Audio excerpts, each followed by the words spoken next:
European policymakers have expressed a willingness to consider new ways to revive their ailing economy as they confronted fresh US pressure to take action. Joining me down the line to discuss is Carsten Brzeski, Senior Economist with ING. Carsten, analysts are saying the new fiscal realism is in evidence, that austerity may have reached its political limits and stimulus is key. However, others are saying not to get hopes up as more austerity is to follow. Where would you say we are in the balance between austerity and growth? This is a very hard one. Of course, we see that in terms of economics, we are clearly still in the middle, in the heart of the storm, in the middle of the misery. We've seen some slight changes in this growth versus austerity debate. But to be honest, this is rather a semantic discussion, because what is a fact is we will see that the crisis-hit countries will receive 1 or 2 more years' time to bring their fiscal house in order. At the same time, giving more time does not mean that this is a reversal of the austerity course, but it rather means it's like a train on the railway. You cannot make a U-turn with a train. It's only about the pace and the speed of this train. Right now, we see that this pace of austerity is being slowed down, but the direction is still the same. It's a direction towards more sustainable public finances. The ECB is also debating what more it can do.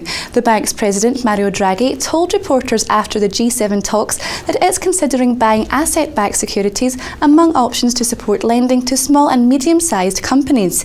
In your opinion, is this the way ahead? It's clearly one of the options, but I think, to be very honest, we shouldn't put too much hope on it. Why? If you look to the biggest problems of SMEs in the peripheral countries, it is obvious that access to finance is very often only their second largest problem. The largest problem for these small enterprises in Southern Europe is the lack of demand. So that is something because these economies are suffering from a recession. So there simply is no demand for the goods of companies. Nothing the ECB can do about that one. There's this idea, and I think at some point in time it will happen, that the ECB starts to actively get involved in some real quantitative easing by purchasing, for example, asset-backed securities, by lowering the haircut on asset-backed securities. I think these things will happen. It's going to take much more time than people think right now. And again, it will not be the silver bullet to kickstart growth in Europe. There seems to be a bit of currency intervention through the back door, if you like. G7 ministers agreed to allow it for some time, but despite appearances, there is a suggestion of concern behind the scenes. What can be done to keep this in check? Is it really all or nothing in prevention of a full-blown currency war? I think right now it's not a currency war. I think what we do see is a currency correction, mainly driven by the very easy monetary policy by the Bank of Japan. At the same time, we do see that if you take the Bank of England, the Fed, and the ECB, they all are involved in some kind of very, very easy money policy. So we see that there is lots of stimulus in the economy, that there's lots of liquidity in the economy, but this is not a currency war.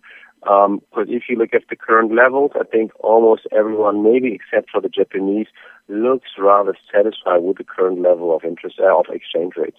Draghi did say the ECB's role will be more of a catalyst, and it's going to be up to the European Commission, the EIB and national governments to be the biggest actors. Do you agree with this?